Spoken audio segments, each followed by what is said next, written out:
Welcome to the Spiritual Forum, everyone. So glad you're here today. I have such an interesting guest today, and I think you're going to love her. Her name is Celine O'Donovan. She's a native of Galway City on the west coast of Ireland. And alongside her successful international career in marketing, she pursued her lifelong interests in all things holistic, including energy healing and sound healing, Reiki, and craniosacral therapy. It was only when breast cancer knocked at her door in 2016 that everything changed. A new path emerged in front of her, and she was propelled in a direction that she never could have found on her own. Celine recently published a book titled Gifts from the Devastation: What Cancer Taught Me About Life. She's also a qualified life coach and public speaker who's passionate about sharing her story of hope. And the Spiritual Forum is all about stories of hope. So I'm really interested in hearing this one. Welcome, Celine.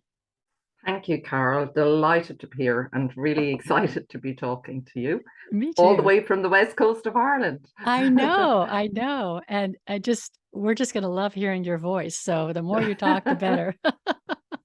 Just slow me down if you can't understand the We'll slow accent. you down if we can't understand you. So we'll dig into your book and all of that, but I thought it'd be good to start, as I do with all my guests, but just tell me a little bit about your path, your life, where you've been and how you got to where you are now. And your whole book is about that. So whatever you want to tell me about your journey, let's just start off there. Okay. I suppose the big moment for me was the day I was diagnosed with cancer. So I sort of talk about life pre-cancer and after cancer and how that sort of, I call it really, it was the start of a big awakening in me. I think, we're awakening from the day we are born. I'm only realizing that in the last few years. But just to paint a little bit of a picture, I suppose, of my life prior to that and what led to it, in my understanding. So, as I said, you introduced me there. I grew up in the west coast of Ireland, quite a nice family, the middle child of three. Went to school, went to college, worked in the sort of corporate world, worked in marketing in a bank. Um, I don't know, I suppose as a child, I always felt quite sensitive and emotionally overwhelmed by, if I sort of connect back to being a very young child, I felt quite, I felt a lot of the emotion in my family. It was a nice family, but as with all families, there's a lot of, ancestral patterns and traumas and, the conditioning we grew up in. And as I was growing up, I can see now what started to happen. I started to shut down emotionally. It was like, I began to understand that it was safer for me not to express myself emotionally or to speak up too much. I felt a sense of being responsible for keeping people happy in my family and to do that because I needed to suppress who I was. Now, nobody said that to me, and I'm sure intended that, but that was the message I picked up as a very young child. And I've only understood this since cancer. I didn't understand it at the time, but I'm sure many of us do that. And then we go into the systems of education and all the other social conditioning that we sort of pick up along the way, again, which I wasn't aware of. So I went through my life probably quite disconnected, I think is the only way I can describe it. I had a number of, I suppose, pivotal moments in my life and painful moments, but I think I can see now they were very important in getting me to where I am now. And they were prior to cancer. So I won't delve into all of them, but let's say I had a marriage breakdown that was very traumatic in my early 30s. My husband was gay and we're very strongly connected now. We're soul connected. We met for a very, very specific reason. I know that. But that was a very traumatic period in my life about 20 years ago. And I sort of tumbled downwards and I, suffered with depression, addiction. I ran away. I did a Shirley Valentine in Greece for a year, which looked so glamorous on the outside, but I was dying inside. But so I learned these survival skills that probably they weren't the most healthy. And yeah, through alcohol was my drug of choice and through work and just really suppressed and anesthetized myself as best I could to deal with this pain that I really found. And I'm sure many of the listeners can identify this pain that I couldn't articulate and couldn't, I just couldn't even express it to people. The depths of it were beyond anything. And it wasn't, I don't believe, down to the marriage breakup. I think that was a trigger because I met someone there who was beautifully connected. We connected at a very soul level. And it was the first time I experienced that, I really feel, in my life. So when that fell apart, it was that separation again, that sort of Mhm. separation. I had separated from God, from my divine source at a very young age. Now I can see. And then I think there was a time when I sort of reconnected, and then I was pulled apart again. But it was all necessary. So that's sort of my path. I still functioned. I still worked. I still had a good career. I still, as we all do on the outside, looked to a great life. I lived in the capital in Dublin City. Then I moved back to the west coast of Ireland, or where I'm from, back to where I was born, and I worked in the university there for many years, supporting students, which I loved. Young students traveling the country, supporting them. So again, I was still pushing down how I was feeling. I had to some degree dealt with some of my issues, but I was still very disconnected, and I was very driven by the outer world and appearances and what I felt was expected of me. I was on the hamster wheel, and Mhm. I didn't even realize it, as we all are. And I was just in the system, in the matrix, however you want to call it. And life continued, and then I started to feel quite stressed in my job, quite burnt out, because it was like switching addictions. I suddenly work, shopping, all these other things. So I worked, and the more, I think, craving the acceptance that I had wanted all my life from my parents, that by what they were maybe able to give me because they hadn't received in their own life the sense of worth. So I worked to work, and then I had a car accident in 2014. I think 2012, sorry. So I would have gone through that period of my life, came back to Galway in 2005, got a job in the university. 2012, which I think is quite a pivotal moment in our history. I think the awakening was starting then. A lot of things started to happen at Mhm. work. I was faced with very toxic situations and relationships in my life. Everything was really coming up close. And I had quite a few narcissistic, now I can see, quite relationships in my life, codependence that I had never really probably understood. And then it led in 2014 to a car crash, which I knew I hit a wall, and I literally was hitting a wall in my life. But Mhm. I had a bit of a breakdown, I would say, for at the end of 2014 for about a month or two. I could feel it. I could feel this fizzing in my head, and I could hardly speak. But yet after a month, I felt, okay, what else do I do? Back on the hamster wheel again. I didn't know how to extract myself, and I didn't even know what I was extracting myself from. But something was saying this is enough. And but back I went again into the system, working harder until bang, a year and a half later, in February 2016, which I think is when many people I have met have had quite significant, let's say, big traumas in their life appear in 2016. And I know now it is to prepare me for this time on the planet now. Mhm. I didn't really comprehend that then, but it was an awakening in my own life. So the interesting thing, so that sort of led, yeah, to my diagnosis with cancer in February 2016. And I say to people, which is the truth and can sound strange to people, is the day I got that news, I found a lump. Again, I ignored it. I was sitting up in bed one morning, and I put it to one side, not sure really, couldn't go there, work. And eventually I said it to someone in work, and she said, it's probably just a cyst, just go to your doctor. I knew it wasn't a cyst. Deep inside, I knew.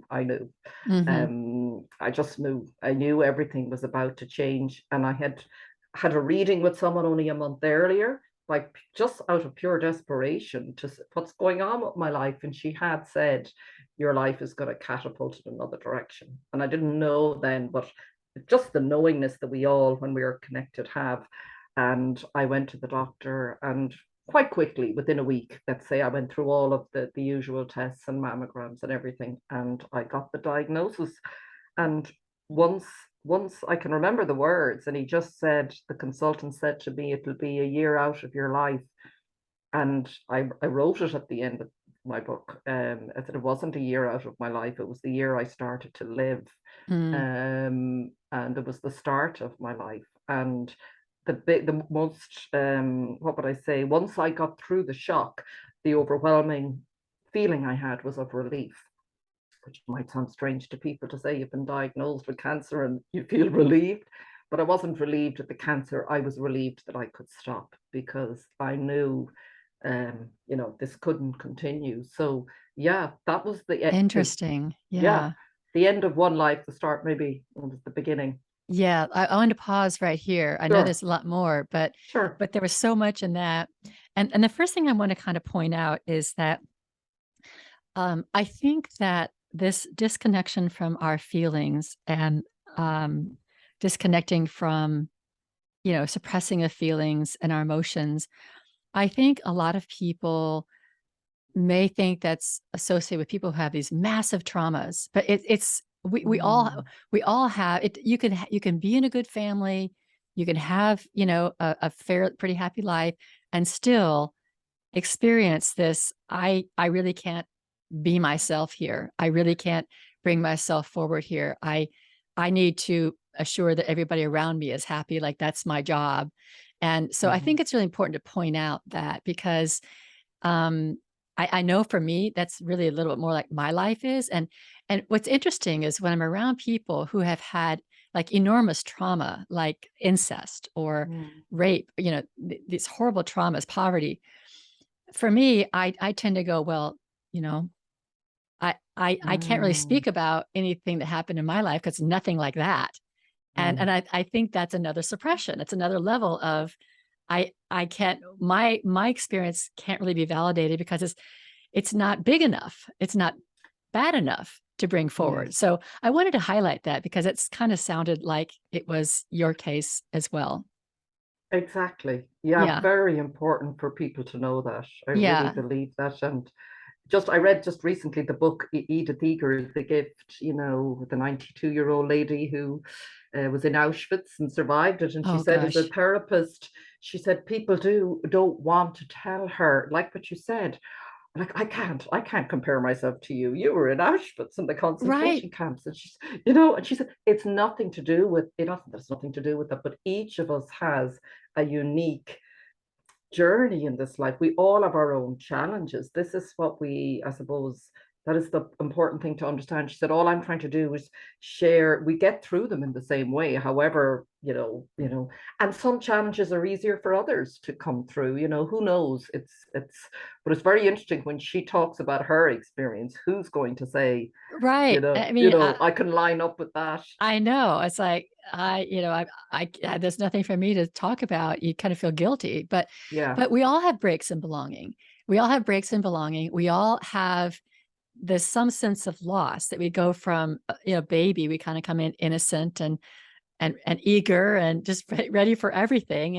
And life just kind of happens, whether it's intentionally abusive or there's just, you're ignored or you're laughed at or, all these things that happen. And then we end up suppressing. And I think we're going to get to the suppression of your emotions or your feelings had, I mean, something to do with your diagnosis.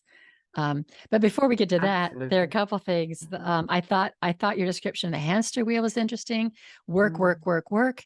Work is an addiction. Work is a mm, distraction. Work keeps us mhm, from feeling. Work mhm, keeps us. We think we're creating and doing things and taking care of mhm. our family, and we're doing these things, but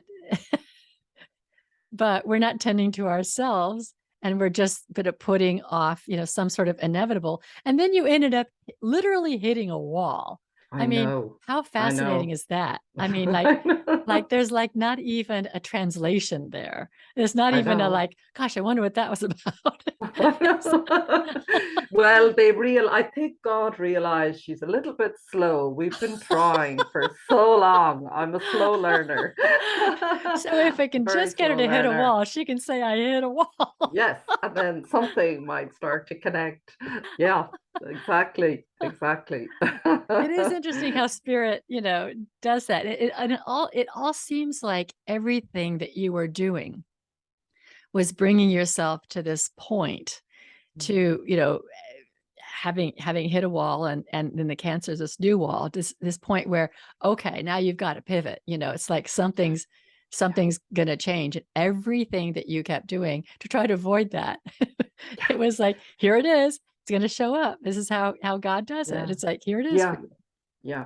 And isn't the interesting thing, the biggest, I often say to people, like, what, you can say, well, what shifted or changed? I have a very vivid memory of going through treatment, which again is another side of it, because I lived a very holistic life, but it was my path. I did it both holistically and I went through treatment, and I needed to do that. Some people don't, everybody has a different approach to how they deal with it. But the interesting thing with me is I had a year of treatment of chemotherapy, surgery, radiotherapy. And during that time, everything shut down, which is what had to happen to me because nothing else was working. And I can see that now. My body physically stopped, my mind stopped because I couldn't stop it. And the only way I was living alone, and my house changed. It's so interesting. I used to like my house at all, and something broke open. I just say to people, this is the only way I can describe it. There was a breaking open and a letting go. And you know how we are conditioned to, and the ego and the personality to hold on and to do and to be and to fix. And I had tried all my life, and really it's an undoing. This is what I was being shown. It's not a doing, it's an undoing and a peeling back. So it had to get that bad for me. I remember driving in the car one day and I was going to some appointment, and I was just, I can't do this anymore. And I literally took my hands off the steering wheel and just went, okay, take over. I can't do it. I can't do it anymore.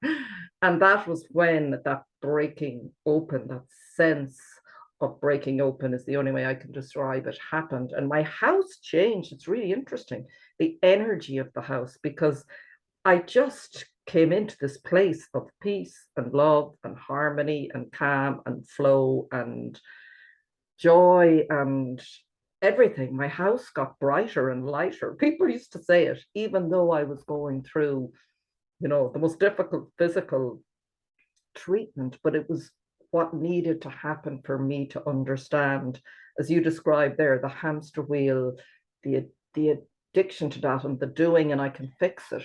When really it was about peeling back everything. I see now that I'm not.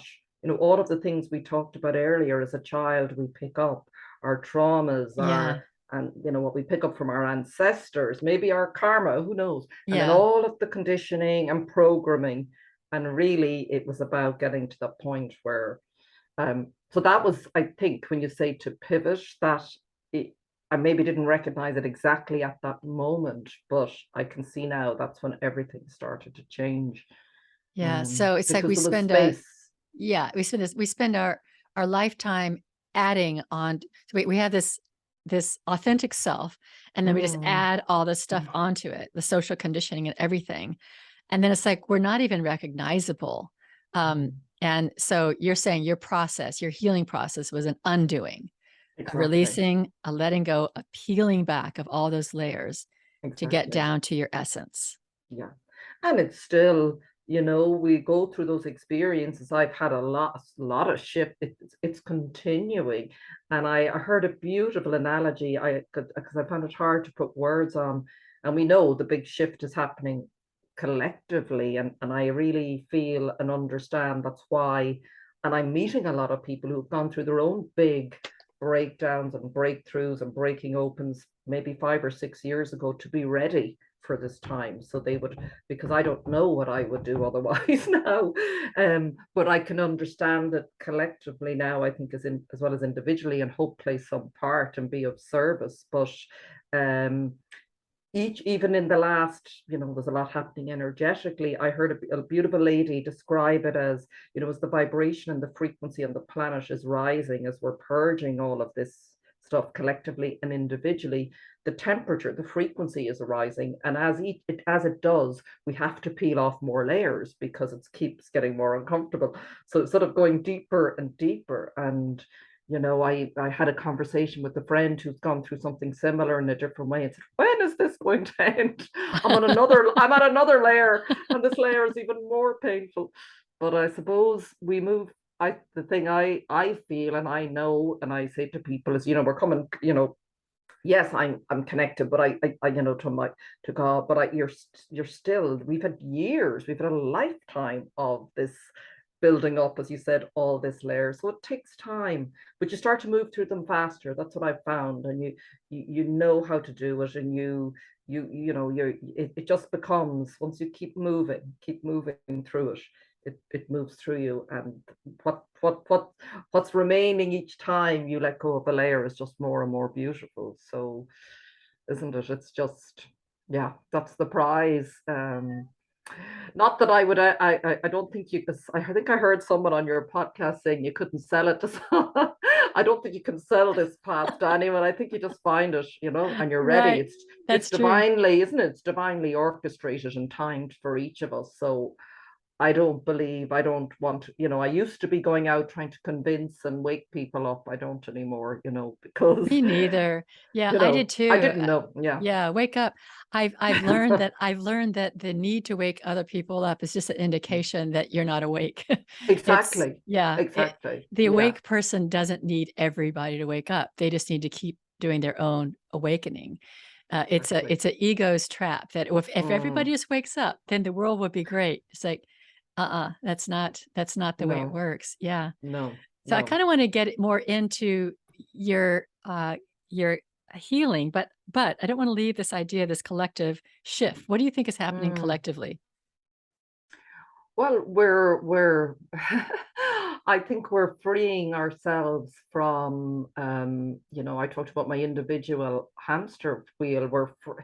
I mean, there's lots of ways you can go and dark places you can go with it, but I understand we're freeing ourselves from the enslavement that we've been in for thousands of years, and waking up to our divine, true, sovereign nature, our God self. And yeah, that's what's, and unfortunately, and I'm sure many others have, I went down the rabbit hole of the darkness for quite a while, and I had to come up from there. And I suppose there's layers of this, isn't there?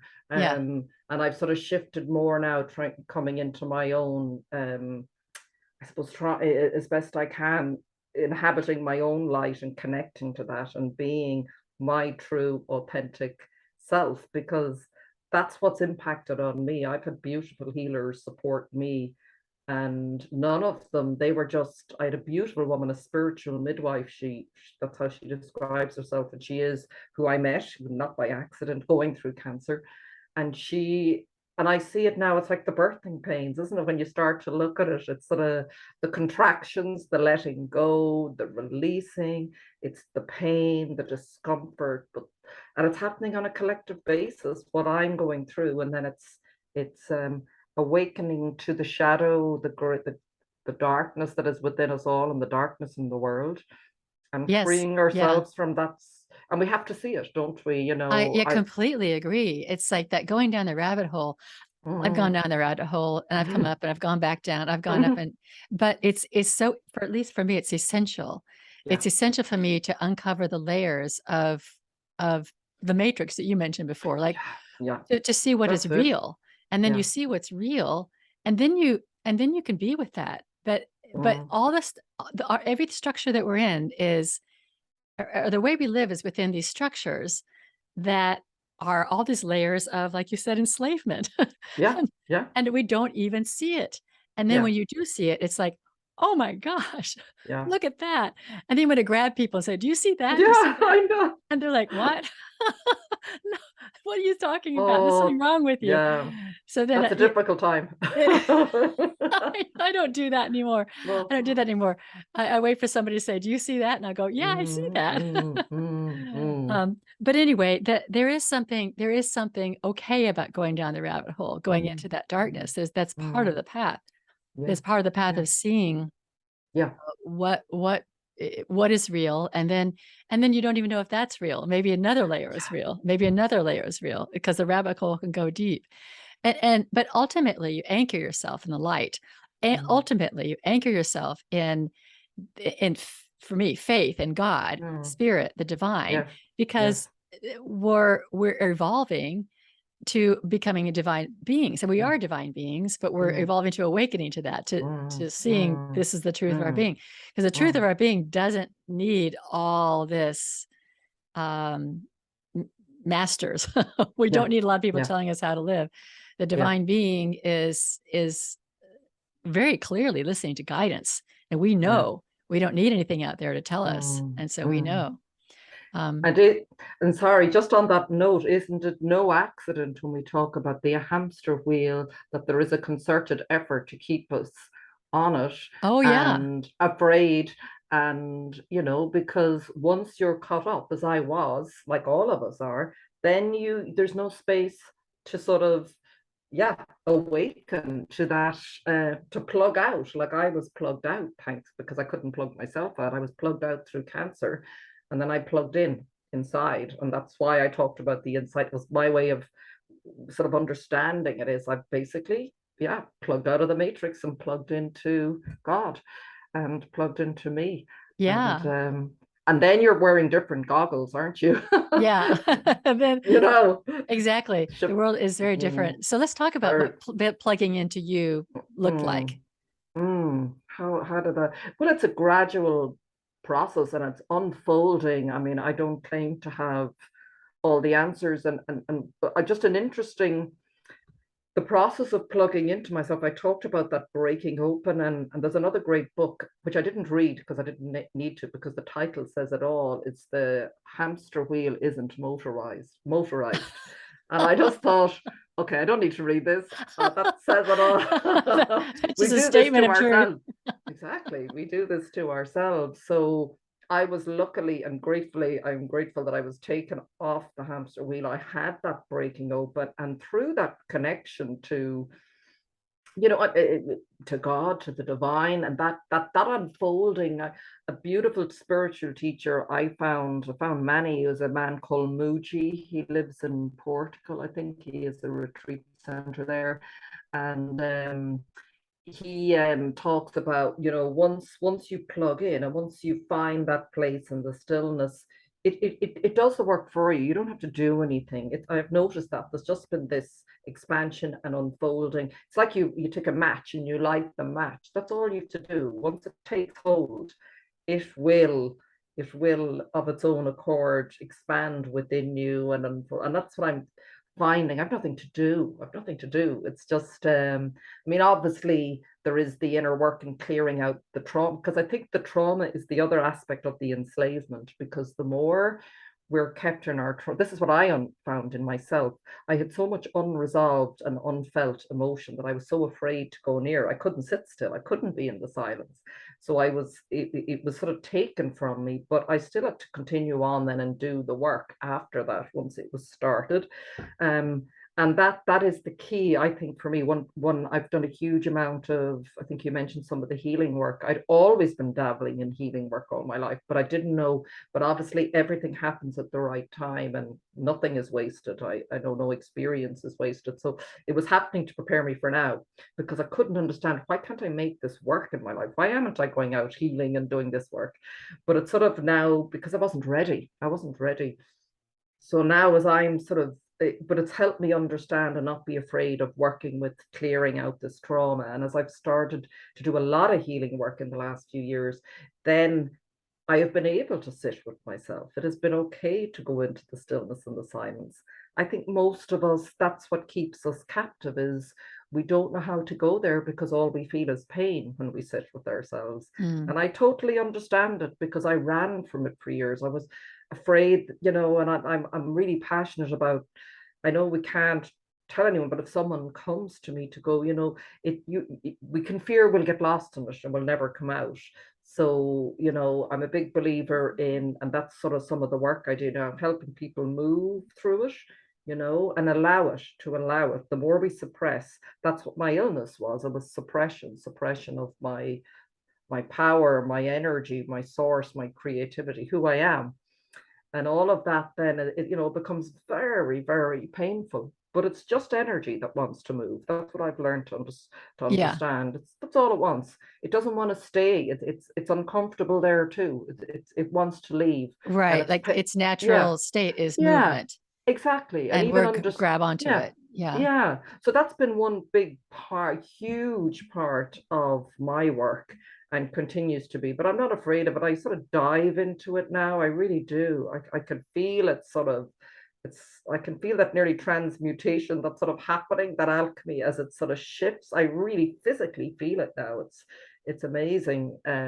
But that's key. I think it's very difficult to access your intuition, your creativity, all of that really good stuff, your purpose, your joy, what's important to you, what makes you tick. It's very difficult if you're full to the brim with unresolved and stuck energy.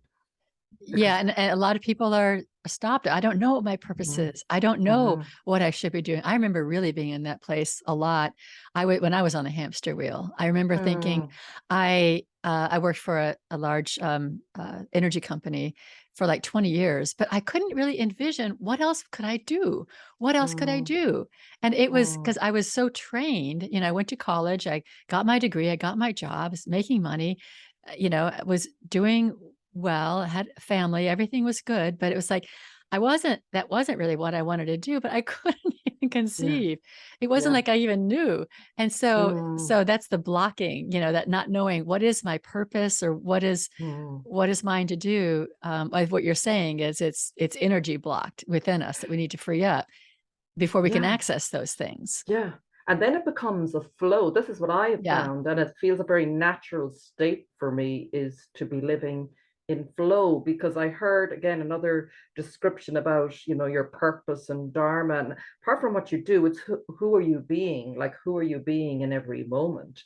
And that has shown me, because it's shifting all the time. Like every time I think oh, I'm an author now. Not that I wasn't even going to, I'd never written anything. That was just, I was guided. Like, I mean, it's just miraculous. I could talk all day about all the synchronicities and the guidance of the people and everything, but I was ready and I was listening. And then it is that flow. Like, I just hand everything over now. I've ended up sort of sort of, people have come to me for healing work, and I'm really going, I don't know, why are you coming to me? What do you want me to do? And I've been sent the most beautiful people who just, from hearing me in an interview about my book, and now it's evolved. I started going back to Reiki. I did sound healing years ago with beautiful Tibetan bowls. Nibbles, yeah. And it's sort of become just this blend. I said to the person, look, if you want to come, I'm really happy just to play the bowls and it'll be nice and relaxing. But then this really strong, intuitive guidance started coming through for the person. And I remember in the first session, is that me? Is that what's going? And then I realized so what I was guided to do, maybe from the writing, is to write to them after. This is what happened, because I was doing some remote sessions with people, and it was the energy, I just was as powerful, if not more. And I found I was writing to them, and I said, look, this may mean nothing to you, but I just have to say it because it's coming through me. And then that started to, no, no, no, that makes total sense. My gosh, how did you know that? And I don't know. Yeah. So, but I love that way of, and I think that's what prevents a lot of us, because, we want a label or a title, or I'm this, or but life isn't that. Life is, as you said, the flow of energy. You know, we're sparks of God, which is just this beautiful energy and motion. Like, how can you box it into Right. Well, all of our anything? titles, every title we take is a demotion in a way. Yeah, yeah, We're divine sons yeah. and daughters. Yeah, And I don't so, like titles, even yeah, life coach. I'm like, oh, I'm yeah, nobody's life coach, but it's helped me to do that. And I've done all of these things because obviously at some point they will make sense and they will be of use. But once we try to label or to, isn't it, to catch something and Yeah. into a, It's catch yeah, us. it's like putting the firefly in a jar. Yeah, yeah, And he yeah, can't go out and fly and bring light everywhere. Now he's stuck in yeah, here. Yeah, our labels. It's a very strange thing that we do culturally. yeah. And I if you suppose it's, even go ahead. Go ahead. sorry, no, no, no. I suppose it's the fear as well, isn't it? Because we've just been, it's all that separation, the fear keeps us, okay, well then if I do this and I am this, then okay, I'm okay in terms of how the world looks at me, Yeah. because isn't it, and I'm now so grateful because I genuinely don't fear anything. I really don't. Death, I mean, there is no death, but like it's a very liberating place to get to when you realize, as you said, it's all in the loop, and I know that sounds very sort of maybe very easy to say, but at different stages you start to see it, don't you, in your own life? Like what is the worst thing that could happen? I faced death, and it was, and I faced the possibility of death. I Right, didn't, right, I right. didn't face death. I mean, and there were, but at the same time, who knows? Who knew it had gone into my lymph nodes? So I can remember postponing treatment and the consultant saying, it's gone into your lymph nodes, and and a part of me still thought, well, if I meant to go, I meant to go. Right, right. I know it's a funny thing. Hard to describe, isn't Yeah, it? It's I kind of just, felt that way with COVID, and I don't want to get into that too much because I yeah, know it's very divisive, but I yeah, always thought that, whatever happens is meant to happen. If this yeah, is the way I'm going to go out, this is the way I'm going to go out. If I'm going yeah, to, run my car into a wall, that's the way I'm going to go. That's yeah, the way I'm going to go out. yeah, I can't control those things. yeah, I cannot run away from every aspect that how death can find me because that date's going to mm, come sometime, and whatever it yeah. is, we need to surrender to it. Yeah. And even without going in, I don't necessarily into the COVID thing again, but I think with all of this, because none of us, every time you think you know something, you don't know something. Right. What's shown me is the importance of love and compassion. At the end of the day, this is what all of this is about.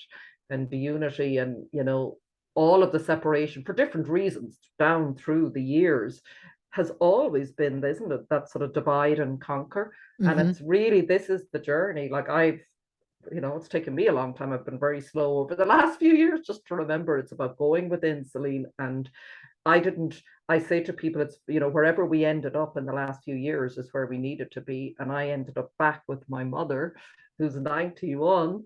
And it's like I went full circle to fully, and I really feel it's been such a gift. And I know a lot of people who have ended up back with their parents, maybe elderly parents, and the healing that's taking place is Oh, such a gift, interesting. isn't it? Yeah, it's been a huge Yeah. healing.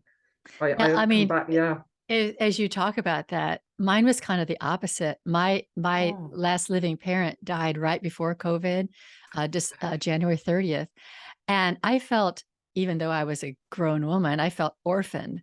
So I Mm, was going mm, into the whole COVID thing orphaned.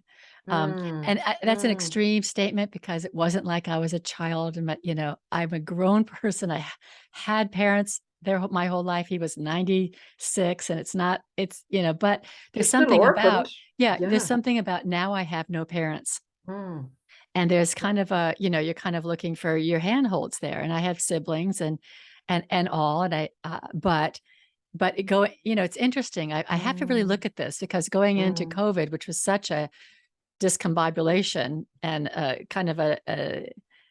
Yeah. forced trauma on all Yeah. of us. Yeah. Um, I was going into that in kind of a weakened state, and I really hadn't thought about that until you just said that you're back with your mom. Mm. Yeah, Yeah, it's yeah, interesting. And I mean, I can't say everybody, I suppose, could only make for it for themselves what it is, but I've just it's really because we often didn't see eye to eye. So right, but now I just feel pure love for her and acceptance. And it's what I needed to learn, self-acceptance, but acceptance of, you know, her. I just see her as she is in this, the divine, isn't it? It's ultimately, if you're waking up to the divine in yourself, well, then ultimately, hopefully, you're starting to see the divine in others. And when you can right. recognize that, that meeting, we talked before the interview about animals. I find that now when I'm meeting animals, I'm seeing them seeing me, and I'm seeing that aspect of them. It's so interesting. It's just when you start to connect from that deeper level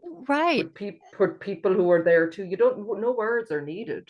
You just, it's and that's why a lot of the remote and distance work I'm doing is even sort of, I think that's been another great gift of this time, to see how powerful we are. You know, when we're really truly connected to the divine, there's no time, space limits at Right. all. Like, Yeah. isn't it? It's just, there's so It's many important. aspects. Yeah, I It's mean, very important yeah, to stay connected now. I mean, yeah, there's a time where we're all kind of dividing, and still people are dividing. There's yeah, nothing more important now than yeah, to exactly. connect, to stay connected, even if you see reality completely differently, even if your Mm, daughters, mothers, fathers, mm, mm. siblings see Yeah, reality completely different from you. If you can stay connected, find a way to stay connected and be in love with them, see their divine self. Because the division is it's contrived. it is, And we don't exactly. have to play Yeah. that game. We don't have to play that No, game. We'll no. really regret it. Yeah. Yeah, because when you know who you are, and I'm not saying, like we're still human beings living, a physical life as well. So we're gonna have what goes with it. I have still a lot of things to to shed. But at the same time, I do know when I catch myself going off into sort of that separation and right and wrong, I know that when I come back into connection with myself, there's only love and oneness. So all of that contrived division, this is the spiritual war, as a friend of mine calls it, because that is what it is. Yes. And Yeah. it's, and we all will at some point. Who's to say when? Like, someone did say to me once, which I found, I know we're going off the point a little bit, but just it is sort of connected. But this idea of, we've each chosen as a spark of the divine a very individual journey, and who am I to try and interfere with someone else's journey and Right. their awakening or not awakening or whatever it is? So yeah, I'm still yeah. learning that. Oh, it's not an easy one, but is it? Still learning that, Me especially when it too. comes to Me children. too. It's like, ah. Oh yeah. I Oh, don't have that. I've just me, and it's still hard. yeah. Well, just wait till you get your rescue dog. Oh my gosh, I know, I know. Oh. I look Um, forward to it. s- so where do you want to go with this? I do want to talk about your living inside out model that you created that's in the end of your book, because I think it's a really useful tool Hmm. for people to do kind of a self-assessment. Yeah. But there's other things that we can talk about too. Life happening for you, not to you. That's really an Hmm. important point. And Hmm. I was wondering, if did you ever feel victimized at all? Like when you got the diagnosis, did you feel did you go through a period of time where you felt victimized? No, but I Okay. probably had spent a lot of my life prior to that feeling Okay. victimized. Okay. I don't know, but for some reason, no, no. Yeah, And for some reason you maybe, knew it was a message. yeah, yeah. I've got Yeah. a lot of them, and I probably Yeah. had been in that mode, and I often look to others and how have they this life, and I can't get there, but it was sort of self-perpetuating by being in this victim mode. No, it was grace. Grace is the only word I can use for that Okay. took over. There's nothing, sometimes we can't put words on these things. I am just so grateful that God, that divine greater power, took over and said, we have to get her out of the driving seat for a while because she's a Take the bad wheel driver. away from her. Take the wheel. She does not deserve a license to be in the world the way she's driving. So yeah, someone else might get it a lot faster than me. And you see beautiful young people. I see beautiful young people go, my God, look at where they are now. It's taken me all these years, but every single no experience is wasted. I think it was Wayne Dyer said that. He wrote a book I can see clearly now in Yeah. his 70s, and I thought that was beautiful. That really helped me. And I just knew it at the age of 47 when I was diagnosed. Okay, now I sort of get it. I was starting to get it. This is why I'm here. This is what life made sense to me for the first time ever, which again might sound strange. Life never made sense to me. I found it this world hard. I found, like many, I'm sure, but I was particularly sensitive. I covered it up like we all cover up and wear our masks. Yeah. Um, but I so this tool, sorry, might be going off, was as I did train as a life coach, but also at the same time, organically, these things were shifting in me. And I found, okay, this is what seems to be, if I'm to try and put it into some sort of useful, practical tool or form, these are the things that have shifted in me and that I focus on and are helping me. Because fine to wake up, but and go, okay, yes, I found my connection to God. We're still living in this world, in this matrix, in this system, whatever you want to call it. So how do you, and the transition, and I think for many people, that's what I found. A lot of women who've reached out to me are often people, not just who've gone through cancer, but who've gone through something difficult and they're transitioning. They know they can't go back. And I always say, and is that was the most difficult time for me. It wasn't cancer at all, because I was taken out of the system and nobody expected me to be in it or to function in that way.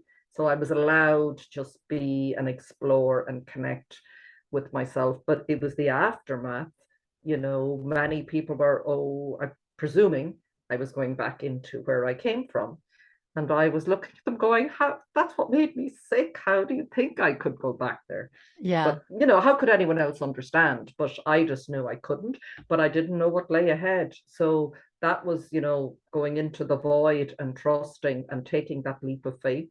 I worked with a very beautiful spiritual astrologer at one stage as well. And he talked about, I think it's one of the Indiana Jones films, Okay. where Sean Connery, I think Harrison Ford has to take it to save his father. Sean Connery has to get some Oh, remedy, it's but the he leap of literally, faith. yeah, yeah. Yes. So he was describing it to me because I was going to him going, oh, tell me what lies ahead in the next year because I don't know what to do. Now I had started writing and I'd been guided and I'd been sent people, beautiful people. I started doing the Artist's Way course. But I was willing, and I suppose anyone coming through anything, I just go down on my knees now every day, and every time I just hand it over and show me the way, show me what's next, and really tune into that voice. But all of those steps in that inside out living indicator, nearly, they are for me what helped me work my way through that. I can talk about it now, but I had no idea when I was in it. So when you do the trauma work and you clear and you continue to do that, it becomes easier to sit with yourself. Then you can start to hear this voice that you probably didn't even know what it was. You can tune into your energy. You can feel genuinely your natural frequency and state, not the sort of agitated trauma that you're connected with. You start to feel, and you start, and I always say to people, I had to practice on small things, like practice on, if you're afraid to make a huge life decision, maybe just say, okay, I'm going to see what maybe color shoes I should buy, or I don't know, something not too important, or what I should eat for my dinner, and just start tuning in, so then the intuition. And then when you're in that state, that's when my creativity started to come online. I thought creativity, it was very interesting. I was in an office with an artist before I got sick, and it was like it was put in my face, and I was really resentful of her. But this was another thing showing up, saying, you're suppressing this aspect of yourself. I just thought creativity was for certain people. I didn't Mhm. know it's who we are. This is who we are. We are creative at our source. So that starts to sort of, all these beautiful little gifts start to come in. And I did a lot of work, as I said, on the life coaching course. So, this tuning into, what is it that makes you happy? What is it that you enjoy doing? The Artist's Way book is a beautiful book I'd recommend as well to a lot of people, as well as mine. But lots of, there's lots of tools. But that's what I hope people get. It's not just about the book. I'm not, the book is just for me what I needed to write, and I just hope it helps somebody. But people who need to read it will read it, and it will find the right people. But I wanted it to be practical as well. So yeah, people, sorry, I'm probably going off a little bit here, but basically it's like a wheel of life that people do in coaching. So you're marking where you see where you are today on all of these aspects that I've marked out. Like I said, the emotional ease, gratitude, your values, your purpose, your self-care, your belief system. So where you feel you are, and then that gives you, and you mark it out of 10. So if you think of it as a wheel, you're probably not going to be 10 out of 10 on everything. I'm definitely not still, but it gives you that sense of, coming more into alignment. So where maybe do I really need to focus first? And, that's what I work with sort of intuitively with people. I find, because isn't it at the end of the day, I don't have the answers for anyone else. Everything I do now is to help guide and maybe point people to what I found in myself and to help show them the way to find it in themselves. I don't have anyone else's answers. None of us do. Right. And isn't that the most empowering thing we can do for each other is I just feel my life story, like everybody's beautiful, amazing life story, maybe sharing that can help someone else, see how they might navigate their own life, or where they're at, because people who were, I wouldn't say a few steps ahead of me, helped me sort of, they lit the way ahead for me, so hopefully I can light the way ahead for somebody else. And that's what Right. we all do, isn't it? We do it together. Yeah, and I do think finding somebody who's just a few steps ahead of you is Yeah, is a good thing to do. Sometimes we're looking for that person who's already completely enlightened, and it's like, oh, the yeah, distance seems so far. And yeah. we're all just a few steps ahead of somebody else, and somebody else is a few steps ahead of somebody else. And so we really can all help each other, Exactly. It's like climb. taking Yeah. each other's hand, isn't it? Right. Somebody took my hand, it was something I want to take. And I found those people are finding me. I haven't gone looking for anyone, just people have turned up and they happen to be, something's not right in my life. I'm feeling, I've gone through something like a marriage breakdown or some devastation. It doesn't have to be cancer, it can be anything. That's why I called it Gifts from the Yeah, I wanted to Devastation. point that out Cancer is, because the book yeah. is called Gifts Mm. from the Devastation. So it's not just about cancer survivor. Your story, that's your story. But many of us experience devastation One of them. in lots of different ways. It's Yes. one of yours, yeah. Yes, exactly. Yes. And we all experience many of them. Yeah, yeah, Yeah, and yeah, more are probably yeah, coming. yeah. But we're better equipped, isn't it? Right. This is the play, if you want to call it. Sometimes it doesn't feel like a play, or the movie, whatever people call it. The play of life is that, I have the strongest memory nearly, or sense now of sort of dropping in, knowing I would forget everything.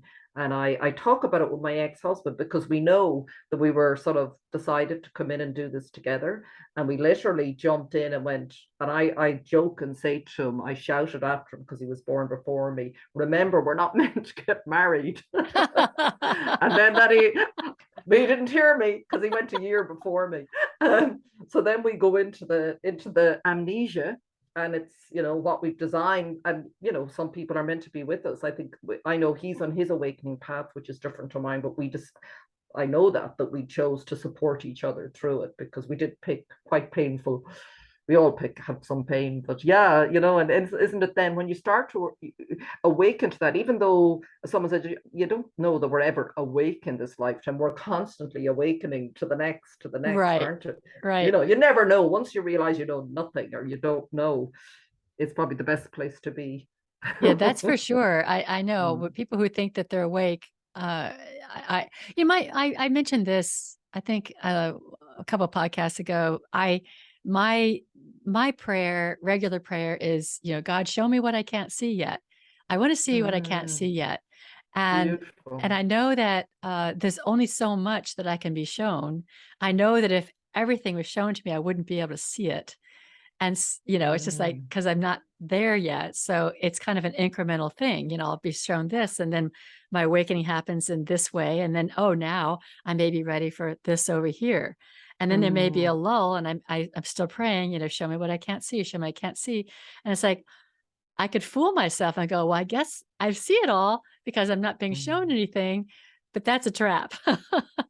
None of Yeah, us can yeah, see that's all of it. beautiful. Yeah, Yeah. yeah.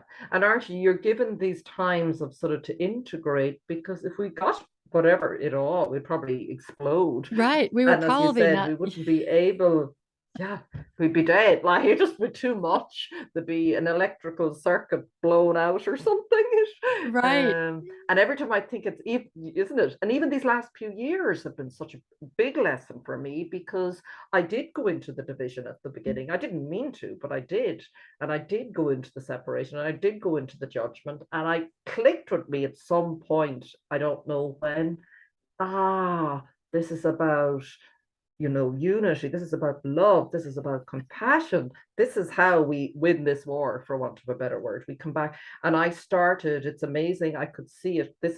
I'm upstairs and my mother's often downstairs in the house, and we'd meet in the middle on the stairs. And I was going, my God, now I can look at her more with compassion and love. Like, who's to say I picked the better path, or I picked, you know, and that's the awake, isn't it? That is it. It's not in the big, if it's in your own home, it's in your own life. Like, isn't they say you grow where you're planted?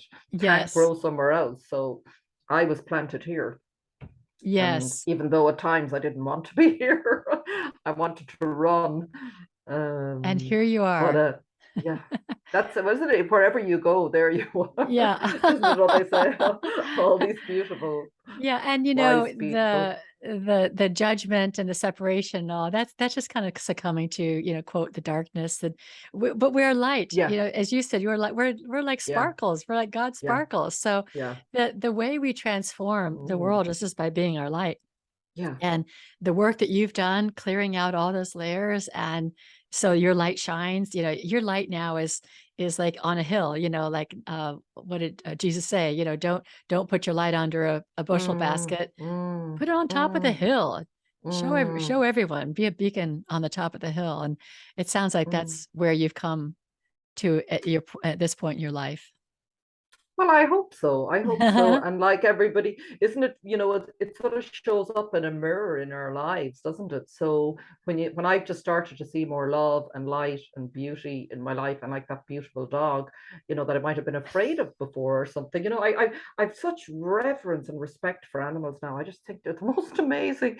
But I was so when you're so disconnected from yourself, it's amazing. It's sort of a gauge of your journey. Now I'm just like in awe of them and of nature. I mean, Yes. it's because they are the example. They don't have all the conditioning, and nature doesn't. So they are our greatest teachers. I'm saying, they are in their truest form, which is where Yeah. I'm go, while we're there still shedding the layers, it's Right. They're their authentic selves. And yeah. I everybody who listens or in my community, they know I'm an animal advocate.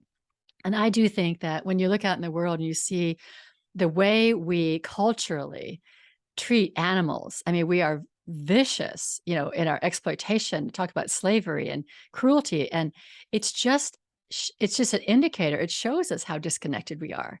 Mm, It's something mm, that shows, oh, we're look how disconnected we are, because we mm. can't see that being. We can't see them as God or as an Yeah, expression of God. yeah, And so we yeah. dominate, and we do this with low privileged people and animals. And, Mm, it's like, it's just an indication of where we are culturally. And this whole awakening, I just love how you describe, once you really connect to God, the divine, your divine self, then it's like, it's beautiful, mm, and I yeah. love that you're connecting with animals. It's Mm. a really, really good out picturing of your inner Yeah, the light. movie's Yeah. beginning to change. Yeah. Maybe I'm Yeah. playing it, but isn't it? It's a beautiful, just to keep reminding whenever I'm seeing, I've had my issues, and I've one of the things again on that tool that I have, I talk about boundaries, which I won't go into here, but that's been a huge challenge for me. And so I haven't always been seeing in the last years nice situations in my life, and I've just been at a loss. But I know there's something in that. It's showing up again for me at even closer and a more not extreme way. I don't know how to describe it, maybe because I'm ready. um but yeah, so as well as the good showing up, there's also, okay, this is something you need to let go, and it's not about the other person. There's something here that you're still, you know um holding on to, and it's probably a lack. It's, yeah, it's work in progress anyways, but Work in progress. Yeah. work in progress. Well, I will include in the show notes, I will include your living inside out model. If you have a visual of that, Thank you. I can Yeah, put that on the web yeah, page. But perfect. I'll just list them here, the different facets: inner space, intuition, creativity, beliefs, appreciation, boundaries, emotional ease, and value. Is that correct? Did I get them Values all? and purpose and Values and self-care. purpose. Oh, yeah, And that's the self-care. it's Yeah. on the There's second 10 of page. them. I know, there's Purpose 10 of purpose them. and self-care. It Yeah, it yeah, printed on 2 yeah. pages for There's me. probably more, but Yeah. these are what have really shifted, helped me. Right. So this is Yeah, your experience that you're yeah, sharing, and I love, and I'll put a picture of that on the website so that people can see how, kind of do their own little assessment. And the other thing I'll include is that video of the leap of faith that you mentioned, from yeah, Raiders of the yeah, Lost Ark. When I was yeah. doing church, I used that video clip several times when Really? I was preaching or when I was doing my sermons. I used to do Wow, video clips all the time, but I love wow. that one because Yeah. it's such a wonderful depiction of how terrifying it feels to step out into an abyss, not knowing what's going to happen, Mm, not knowing anything, and knowing that you could just fall in a mm, terrible, terrible way, terrifying way, and then a stone or mm. There's no stairs, wasn't there something something? is laid before him, so like a step, or and so Yeah, he's able to make his step across an abyss because it just yeah. shows up for him, and that is how God works, and that Mm, is how faith works. mm, And mm, it mm. is it's such a Yeah, release. It's like, yeah. okay, I'm going off now. Yeah, yeah. So And once you do that, that's what I found with cancer. Was I had no choice at the time I let go. And I can just remember this feeling of being held. It was so hard. It's so hard to put words on. But once you taste it, and even though the fear can come up again in different ways, but once you taste that, you can't untaste it. You just know, like I just know. Um, some things have come up for me recently, and I have to pull myself out of them because I can get lost in it and come back and try and observe and go, here we go again, you know. yeah, And the lesson again, and let go, let go, let God, as they say, and trust. And it's. I love telling these stories to people because they are real, and it's, you are always once you just take that leap, you are always held, yeah. always. I've no experience when I hasn't been. It doesn't mean you get what you the person always wants, but you get what's for your highest good and will bring you the greatest joy Right. ultimately, won't it? Yeah, Yeah. Yeah, I love yeah. talking. It's actually fairly rare that I have a conversation about faith with people. Um, Yeah, and it's a so word. Sorry, it's lovely to talk to you as well because I think that's been a friend of mine, an amazing guy I met. He said, part of this spiritual war that has been going on for so many years is through some religion. I'm not against religion or anything, but it's just some religions have caused people to turn away from God. This has been part of the programming, so that if you mention the word God, people straight away go, oh, "No, I'm right. not going there. I My know. church." But that's all part of it, that plan, isn't it? So he is on a mission to get to that we start saying God because people nearly are afraid to use that word It anymore. is. It's They'll say the amazing. universe, they'll say, and I was afraid to because I didn't want to turn people off, which is a terrible thing to say, but it's part of that process of growth in myself. And I talked to my nephew about this when we were driving out to see the dog. I said, "What do you think God is?" And it was lovely because you could talk it in a much freer and more open way. I said, "You don't think it's someone judgmental shouting down at you?"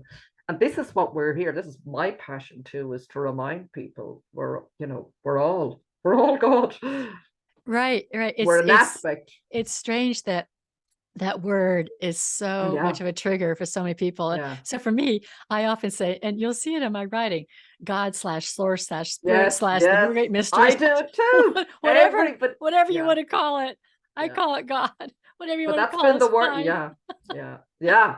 Exactly. I hear it with everybody, but that is, I heard someone say it, and I do believe it's the truth has been the work of the dark side, or whatever you want to call Yeah, it, or the systems, the yeah, control. Because as long as we see it like that, the greatest what would I say, threat to them is us reconnecting with our absolutely. God spark, because Right. nothing can stop you. I don't fear anything now. I don't fear anyone, anything. And that I was the total opposite. I was afraid of everything and everyone all my life.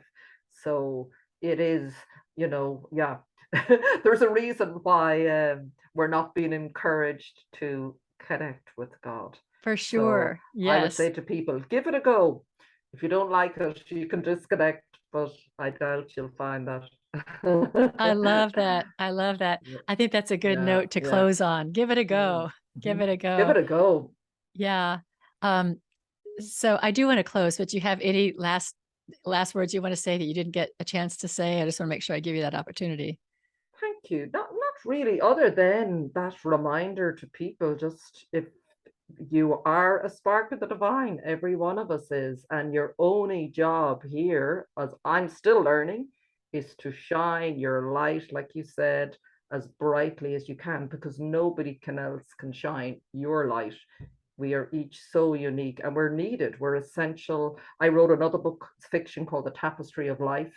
I won't go on about that, but just that's that point that we are all needed. Each of us makes up this unique tapestry that is life. So shine your light and know that you have everything you need within.